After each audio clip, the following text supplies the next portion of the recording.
सर्दी के टाइम में मटर पनीर की सब्ज़ी तो बहुत ही खाई जाती है। हर घर में गाजर मटर पनीर मटर की बहुत सारी रेसिपी बनती हैं, लेकिन आज हमने बनाए मटर पनीर के पराठे। हेलो जी, वेलकम टू गणपति रसोई। गणपति रसोई में आज हमने बनाए मटर पनीर के पराठे। आपको अंदर की फीलिंग दिखाते हैं इसकी। ये देखो, बिल्कुल कोने कोने तक पहुंची फीलिंग। इसी तरह से आप भी एक बार बनाकर ज़रूर ट्राई करना। आप देख सकते हो यहाँ पर अब हमने ले ली है एक कटोरी मटर के अच्छे से दाने निकाल लिए हैं। ये देखो, बहुत बढ़िया मटर आजकल मार्केट में आ चुकी है, बिल्कुल मीठी वाली मटर है। अब लेंगे मिक्सी का जार, उसमें डाल देते हैं 2 से 3 हरी मिर्चों को तोड़ के, साथ में डाल देंगे 3 से 4 लहसुन की कलियाँ, उसके साथ ही डाल देंगे अदरक। अगर आप अदरक लहसुन खाना नहीं पसंद करते तो आप इसको स्किप भी कर सकते हो। अब डाल देते हैं इसमें मटर। अब इनको पल्स मोड पे हल्का सा चलाते हुए मोटा दरदरा पेस्ट बना लेंगे। देखो, सिर्फ एक बार ही चलाया हमने, मटर का अच्छे से दरदरा पेस्ट बन चुका है। अब हम डाल देते हैं एक पैन में 1 चम्मच भर के घी गर्म होने पर अब डाल देते हैं जीरा चटकते ही अब डाल देंगे प्याज को सिर्फ 1 मिनट ही भूनेंगे। ये देखो, 1 मिनट में ही हल्का ब्राउन हो चुका है। अब डाल देते हैं इसमें थोड़ी सी हल्दी, बिल्कुल थोड़ी सी डालनी है पर कलर के लिए। लाल मिर्च पाउडर, धनिया पाउडर, भुना हुआ जीरा पाउडर। अब इनको अच्छे से मिक्स कर लेते हैं। थोड़ा सा आमचूर पाउडर, आप यहाँ पर नींबू का रस भी डाल सकते हो अगर डालना चाहो तो, वरना स्किप कर सकते हो। अब इनको अच्छे से कर लिया मिक्स। अब डाल देते हैं मटर वाला पेस्ट।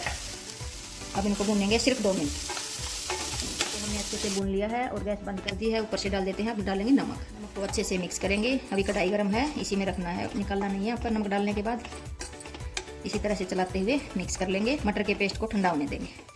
अब यहाँ पर हमने ले लिया है घर का बना हुआ पनीर। ये देखो, बिल्कुल ताज़ा फ्रेश बनाया है अभी। अब इसको आप चाहो तो हाथ से तोड़ सकते हो, आप चाहो तो इस तरह से कद्दूकस भी कर सकते हो। अब हमने पनीर को कद्दूकस कर लिया है। अब लेते हैं मटर, साथ में ही पनीर को ऐड कर देंगे और इसमें मिक्स कर लेंगे। मिर्च और मसाले तो हमने मटर में डाल दिए थे, इसमें डाल देते हैं पनीर में थोड़ी सी काली मिर्च। अब मटर और पनीर को अच्छे से मिक्स कर लेते हैं। हमारा आटा भी तैयार है, मटर पनीर की फिलिंग भी तैयार है। हमने ले लिया है एक आटे का पेड़ा। अब इसको हाथों से इस तरह से दबाएंगे। ये देखो, इस तरह से दबाने के बाद हाथ में उठाएंगे और कटोरी की शेप दे देंगे। ये देखो, इस तरह से। अब इसमें फिलिंग डाल देते हैं मटर पनीर वाली। इसी तरह से चम्मच से दबा देंगे इसको।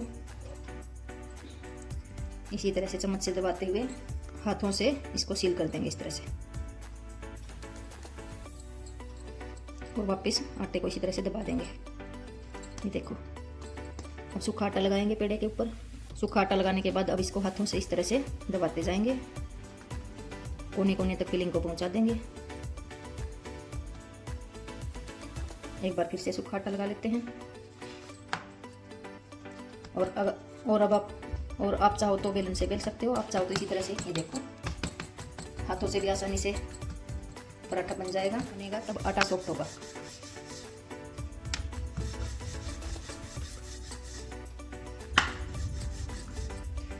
अब पराठा हमने बेल लिया है, अब सेक लेते हैं। तवा हमने गर्म होने के लिए रख दिया था। अब पराठा तवे के ऊपर डाल देते हैं। अब पराठे को पलट लेते हैं। ये देखो, कितना अच्छा कलर आ चुका है। अब लगा लेते हैं ऊपर से घी लगाते ही गैस की फ्लेम स्लो कर देंगे और एक बार फिर से इसको पलट देंगे। दूसरी साइड भी इसी तरह से घी लगा देंगे। घी लगाते ही तुरंत ही पलट देंगे। ये देखो, गैस की फ्लेम स्लो इसलिए की थी, अगर नहीं करते तो पराठा जल जाता। इसको दबाते हुए इस तरह से पकाते जाएंगे। ये देखो, कितना अच्छा कलर आ चुका है और पराठा अच्छे से फूल भी चुका है। अब इसको निकाल लेते हैं। इसी तरह से हमने पराठे पहले भी बना लिए थे और बाद में भी बनाए हैं, अभी और भी बनाएंगे। इसी तरह से हमने दूसरा पेड़ा ले लिया है, इसको भी इसी तरह से कटोरी की शेप दे देंगे। हाथों की सहायता से भी आप दे सकते हो। ये देखो, अब इसमें फिलिंग भर देते हैं। इस तरह से पहले हाथों से दबाते जाएंगे अंदर की साइड। देखो, आटा अपने आप ऊपर आ जाएगा इस तरह से।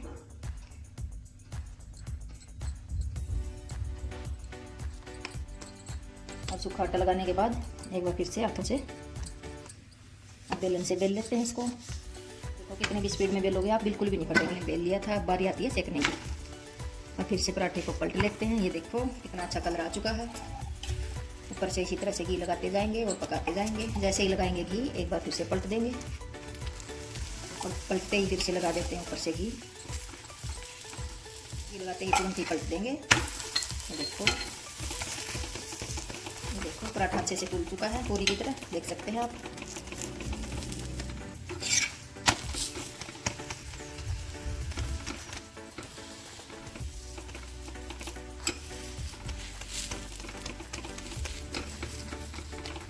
पराठा हमारा बन चुका है, अब इसको निकाल लेते हैं। इसी तरह से हमने सारे पराठे बना के रेडी कर लिए हैं। अब गर्मा गर्म परोठे हमारे बन चुके हैं। ऊपर से लगा देते हैं बटर।